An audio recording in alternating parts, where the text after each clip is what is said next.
Greetings and salutations, YouTubers. Both of you are back in another video. Today I'm going to show you guys my 2022 Monarch deck profile. I've been using Monarchs for quite a while now, and I've been using it for a very long time. It won me some duels in my tournament, but I keep losing any time. But I prefer using zombies using it. But anyways, you guys. This is my deck profile of my Monarch deck. So if you guys like this video so far, don't forget to like, share, subscribe, a lot of good stuff. That being said, let's get straight on into this. So first off, I play 3 copies of Erebus. Now Erebus is the bread and butter of any Monarch deck. I can send 2 Monarch spells and traps into my graveyard. And then shuffle 1 card either on your field, on his opponent's field, graveyard, or in his hand back into the deck. So anyways, and I run 3 copies of either the Heavily Monarch. Now the Heavily Monarch is one of my favorite, is one of the monsters that you need to summon out Erebus. It's the same thing, but it's a different effect. You can send 2 Monarch spells and traps to your graveyard, and then I can special summon a monster that has 2,400 or more attack points. So yeah. And I'm running 3 copies of Vanity's Fiend. Now Vanity's Fiend is one of the monsters that you don't need your opponent to be special summon anything. It can block out all special summons. And neither player cannot special summon any monsters. So yeah. And I'm running 1 copy of Vanity's Fiend. Now Vanity's Fiend helps me shut down all monster effects, and it cannot be special summoned to be precise. So yeah. And I'm running 1 copy of Karaz, the Light Monarch. It allows you to target 2 cards on either side of the field, and draw the same number of cards on the field. So if I would destroy 2 cards on my field, I get to draw 2 cards. So I'm kind of like digging deeper into the deck. So, and I'm running 3 copies of the Upstart Goblin card and Camera Fright. This right here is a pendulum monster. People are gonna be like, Bullet Freak, why are you running pendulum monsters in your deck? So the question is simple.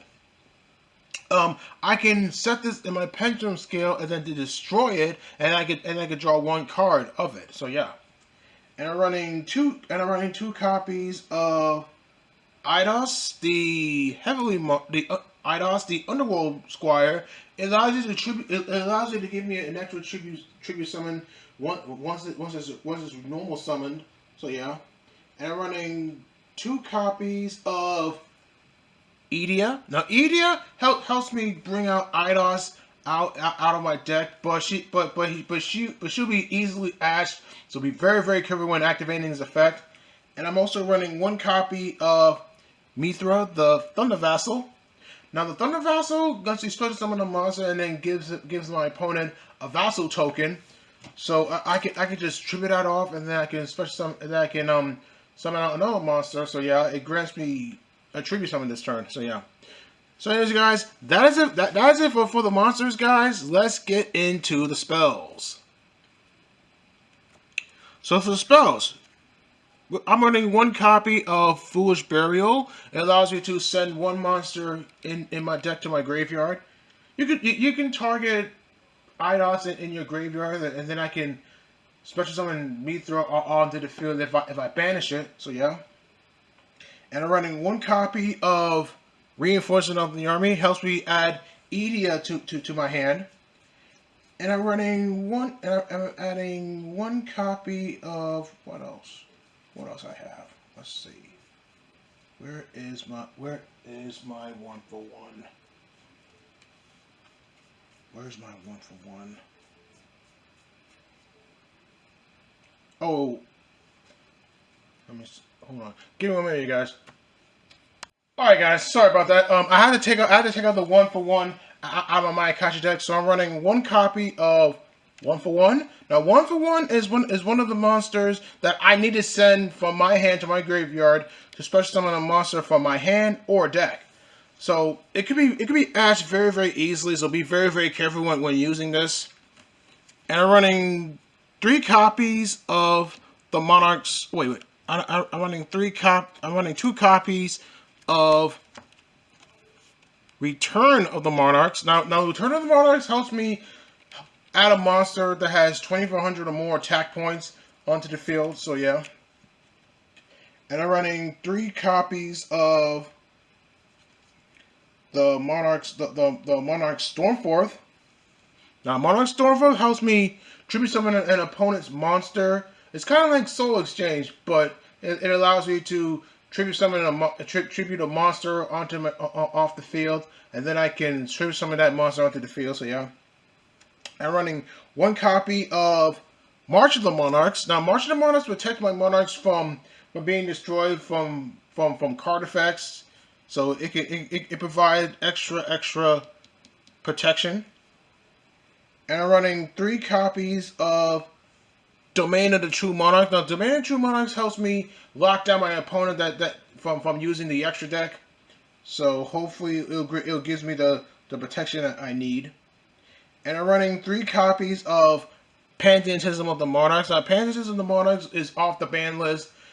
At first, it was limited at 1, but now it's no longer on the ban list, so I can now run 3 on it.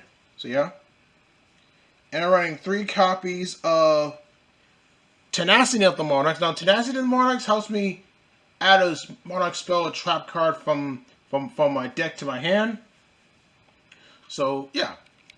Anyways, guys, that is it for the spells here. Let's get into the traps.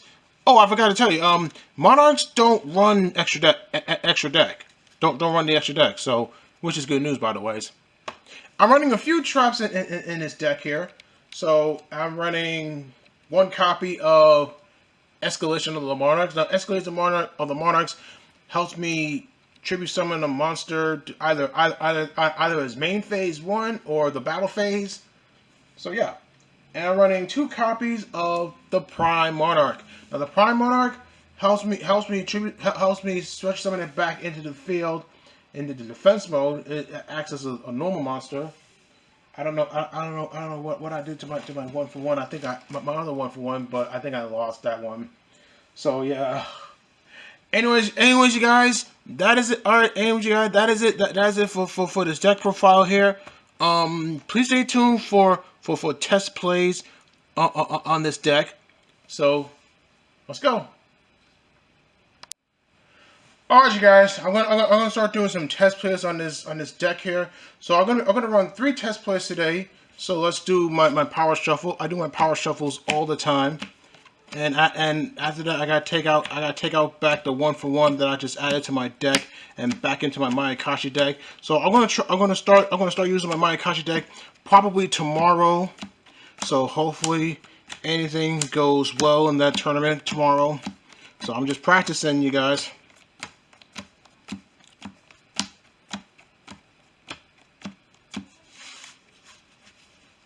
So every time, so I'm gonna be like swapping out my decks every time.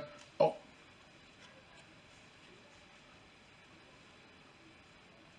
I'll make sure that I lose that 1-for-1 for my Mayakashi deck, because I need that for tomorrow's tournament.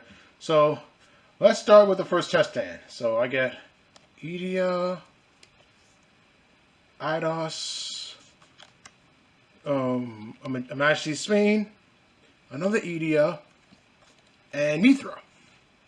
So, what can I do with this? So I'm going to summon out Edea. I activate her effect. It lets me special summon a monster that has... So I can special summon...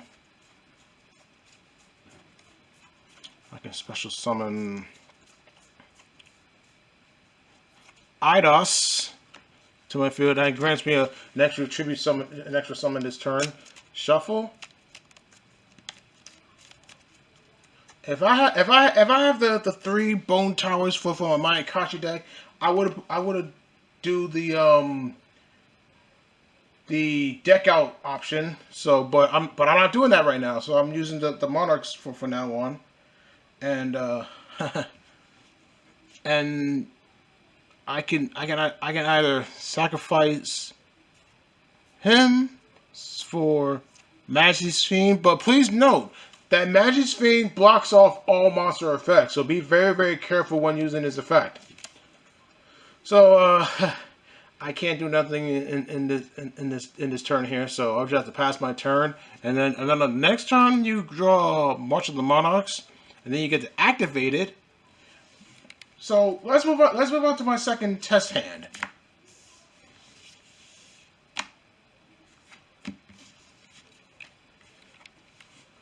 Boy, it's getting the time. Next month is June, so I'm still practicing up for the Yu-Gi-Oh! Regional Championship. It's all the way up in Kissimmee. I don't know where that is, but it's kind of like a party for all Yu-Gi-Oh! Players, including myself too.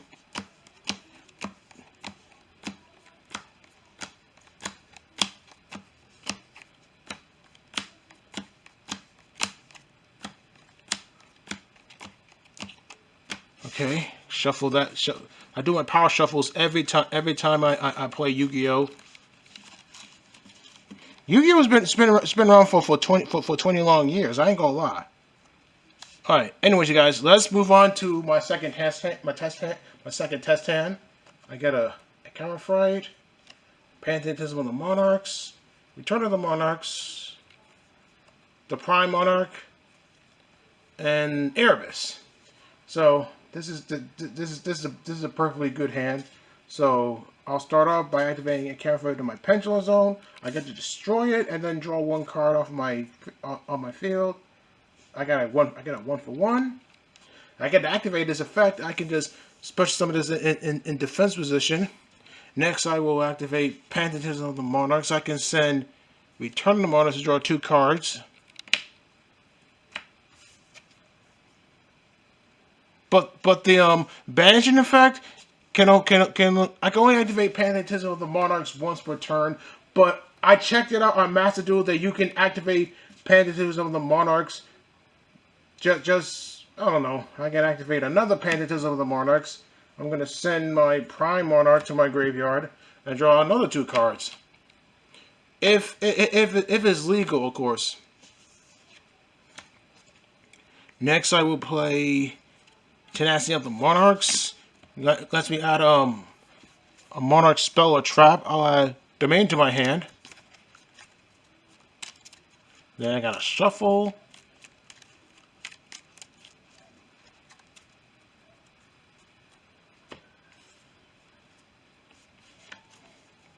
I can activate Domain of the True Monarchs because that's gonna block off my opponent's extra deck, single summoning, fusion summoning, XC summoning, you name it. Next I'll activate the effects of my Domain of True Monarchs to reveal Ether to my hand. I will sacrifice my Camera Fright and it's banished. Summon that Zell. Activate her effect. Let's we send Domain and my Tenacity.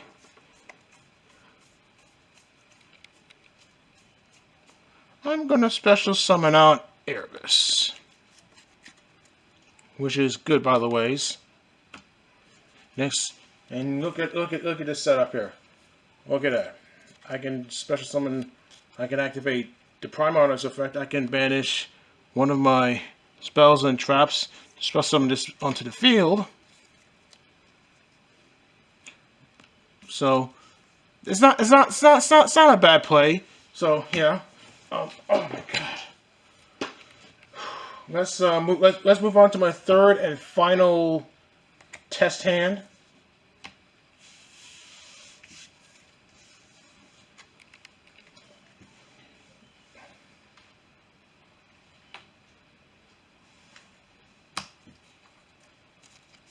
Like I said before, I'm going to be swapping out the 1/1 every time I use my decks, which is a huge pain, of course.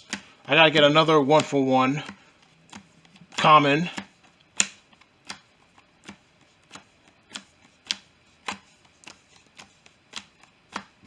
Do my power shuffle one more time.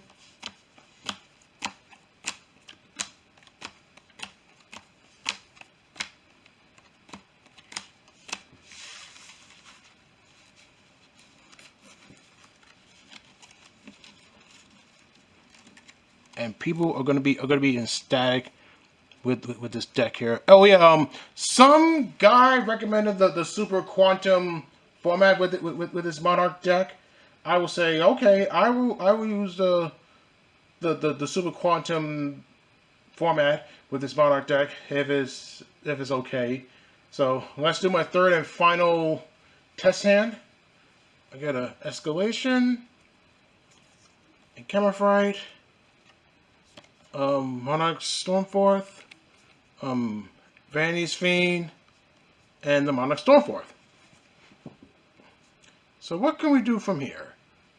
I'm gonna set Camouflage into my Pendulum Zone, and then I can just destroy that and then draw one.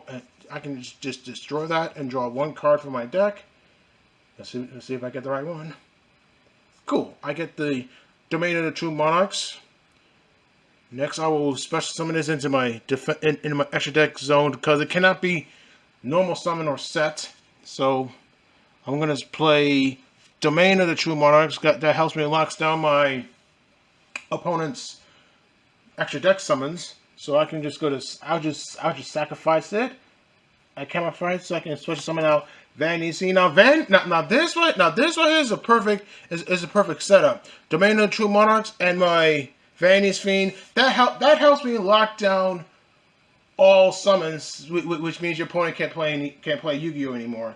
And I still have the 3 cards in my hand, which I'll set these 3 cards face down, and then you have to pass your turn on your next turn, and then you get a Tenacity of the Monarchs.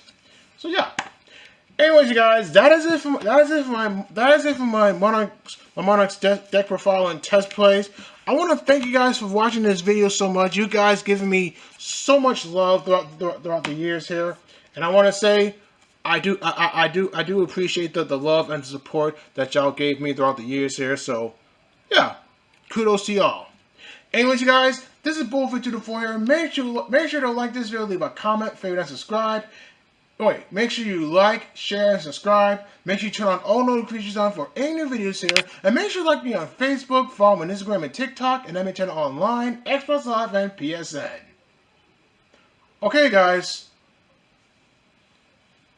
Talk to you guys next time. Peace.